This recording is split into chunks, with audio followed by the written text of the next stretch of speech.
பிரதமர் மோடி பிரேசில் அதிபர் பேச்சுவார்த்தைக்கு பின் 4 புரிந்துணர்வு ஒப்பந்தங்கள் கையெழுத்து. புதுப்பிக்கத்தக்க எரிசக்தி, பயங்கரவாத எதிர்ப்பு, வேளாண் ஆராய்ச்சி, ரகசிய தகவல்கள் பரிமாற்றம் தொடர்பாக ஒப்பந்தம். பிரதமர் மோடிக்கு பிரேசில் நாட்டின் உயரிய விருதை வழங்கினார் அதிபர் லூலா டா சில்வா. 140 கோடி இந்தியர்களுக்கும் இரு நாட்டு மக்களின் ஆழமான நட்புறவுக்கும் விருதை அர்ப்பணிப்பதாக மோடி பேச்சு. பிரேசில் நாட்டின் அல்வோராடா அரண்மனையில் பிரதமர் மோடிக்கு சிவப்பு கம்பள வரவேற்பு. அதிபர் லூலா டா சில்வா அளித்த சம்பிரதாய வரவேற்பில் 114 குதிரைகளின் தனித்துவமான அணிவகுப்பு. கடலூர் அருகே பள்ளி வேன் மீது ரயில் மோதிய விபத்தில் மாணவி உட்பட 3 பேர் உயிரிழந்த சம்பவம். கேட் கீப்பர் பங்கஜ் சர்மா கைது செய்யப்பட்டு சிறையில் அடைப்பு. 5 பிரிவுகளில் வழக்கு பதிவு. கேட் திறந்திருந்ததே விபத்திற்கு காரணம் என உயிர் பிழைத்த வேன் ஓட்டுநரும் மாணவரும் பேட்டி. வேன் டிரைவர் வற்புறுத்தியதால்தான் கேட் திறக்கப்பட்டது என ரயில்வே நிர்வாகம் விளக்கம் அளித்ததற்கு நேரில் பார்த்தவர்கள் மறுப்பு. ரயில்வே கேட் திறந்திருந்ததால் ரயில் சென்றுவிட்டது என நினைத்து பள்ளி வேனை இயக்கினேன். கடலூர் அரசு மருத்துவமனையில் சிகிச்சை பெற்று வரும் வேன் டிரைவர் சங்கர் தகவல்.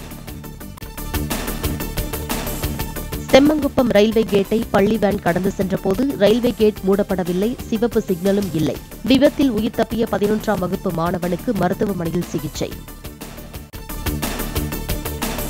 கேட் திறந்திருந்தாலும் ரயில் வருவது குறித்து இருபுறமும் கவனிக்காமல் தண்டவாளத்தை கடந்தது ஏன் என ஓட்டுநரிடம் விசாரணை. பள்ளி வேனில் கிளீனர் இல்லாதது குறித்தும் சம்பந்தப்பட்ட பள்ளிக்கு பள்ளிக் கல்வித்துறை நோட்டீஸ். விபத்து நடந்த இடத்தில் சுரங்கப்பாதை அமைக்க நிதி ஒதுக்கப்பட்டும் ஓராண்டுக்கு மேலே காலம் தாழ்த்தி வருவதாக குற்றச்சாட்டு. கடலூர் மாவட்ட ஆட்சியர் ஒப்புதல் வழங்கவில்லை என குற்றம் சாட்டி தெற்கு ரயில்வே அறிக்கை. வேன் மீது ரயில் மோதி 3 மாணவர்கள் பலியான கொடூரத்திற்கு கடலூர் மாவட்ட நிர்வாகம்தான் காரணம் என எடப்பாடி பழனிசாமி குற்றச்சாட்டு. கடந்த 1 வருடமாக சுரங்கப்பாதைக்கு மாவட்ட ஆட்சியர் ஒப்புதல் அளிக்காதது முதலமைச்சருக்கு தெரியாதா என்றும் கேள்வி. சென்னையில் முதலமைச்சர் மு க ஸ்டாலின் தலைமையில் வருகிற 18ஆம் தேதி திமுக எம்பிக்கள் கூட்டம் நடைபெறும் என அறிவிப்பு. நாடாளுமன்ற மழைக்கால கூட்டத்தொடர் 21ஆம் தேதி தொடங்கவுள்ள நிலையில் ஆலோசனை நடத்த ஏற்பாடு. திமுக ஆட்சியில் சொத்து வரி 100% அளவிற்கு உயர்ந்துள்ளதாக எதிர்க்கட்சித் தலைவர் எடப்பாடி பழனிசாமி விமர்சனம். கரண்ட் பில்லை கேட்டாலே திமுக ஆட்சியில் ஷாக் அடிக்கிறது என்றும் கருத்து. அண்ணா திமுக ஆட்சியில் இருந்ததை விட திமுக ஆட்சிக்கு வந்த பிறகு 100% 1000 ரூபாய் வீட்டு வரி கட்டினீங்களா, நகராட்சியில மாநகராட்சியில 2000 ரூபாய் வரி கட்டியாகும். மின் கட்டணம் கேட்க வேண்டியதே இல்ல, கரண்ட் தொட்டாத்தான் ஷாக் அடிக்கும், கரண்ட் பில்ல கேட்டாவே ஷாக் அடிக்கும். கோவையில் தமிழ்நாடு அனைத்து தொழில் முனைவோர்கள் கூட்டமைப்பு நிர்வாகிகளுடன் எடப்பாடி பழனிசாமி கலந்துரையாடல். தங்க நகை தொழிலாளர்கள், மகளிர் சுய உதவிக் குழுவினரும் எடப்பாடி பழனிசாமியுடன் சந்திப்பு. வேட்பாளருக்கான பி ஃபார்மில் கையெழுத்திடும் அதிகாரம் தனக்கு மட்டுமே இருப்பதாக பாமக நிறுவனர் ராமதாஸ் அறிவிப்பு. 2026ஆம் ஆண்டு சட்டமன்ற தேர்தலை கூட்டணி அமைத்து சந்திக்க முடிவு என்றும் பேச்சு. ராமதாஸ் தலைமையிலான செயற்குழு தீர்மானங்கள் செல்லாது என அன்புமணி தலைமையிலான நிர்வாகக் குழு கூட்டத்தில் தீர்மானம். பாமக பொதுக்குழு செயற்குழுவை அன்புமணி தலைமையில்தான் நடத்த வேண்டும் என தீர்மானம் நிறைவேற்றம். இந்தியா உள்ளிட்ட பிரிக்ஸ் நாடுகளுக்கு 10% கூடுதல் வரி விதித்தார் டிரம்ப். டாலரின் மதிப்பை குறைக்கவும் அமெரிக்காவை காயப்படுத்தவும் பிரிக்ஸ் அமைப்பு ஏற்படுத்தப்பட்டதாக கருத்து. 17 அம்ச கோரிக்கைகளை வலியுறுத்தி தொழிற்சங்கங்கள் இன்று நாடு தழுவிய வேலை நிறுத்த போராட்டம். வங்கிகள், காப்பீட்டு நிறுவனங்கள் மற்றும் தபால் போன்ற பொதுத்துறை நிறுவன சேவைகள் பாதிக்கப்பட வாய்ப்பு என தகவல். போதைப்பொருள் பயன்படுத்திய வழக்கில் கைது செய்யப்பட்ட நடிகர்கள் ஸ்ரீகாந்த், கிருஷ்ணாவுக்கு நிபந்தனையுடன் ஜாமீன். 10,000 ரூபாய்க்கான சொந்த ஜாமீனிலும் அதே தொகைக்கான 2 நபர் ஜாமீனிலும் விடுவிக்க சென்னை உயர்நீதிமன்றம் உத்தரவு. புதுக்கோட்டையில் நடந்த ஓரணியில் தமிழ்நாடு ஆலோசனைக் கூட்ட பேனரில் அமைச்சர் மெய்யநாதன் படம் புறக்கணிப்பு என புகார். அமைச்சர் நேருவிடம் மெய்யநாதனின் ஆதரவாளர்கள் கேள்வி எழுப்பியதால் சலசலப்பு.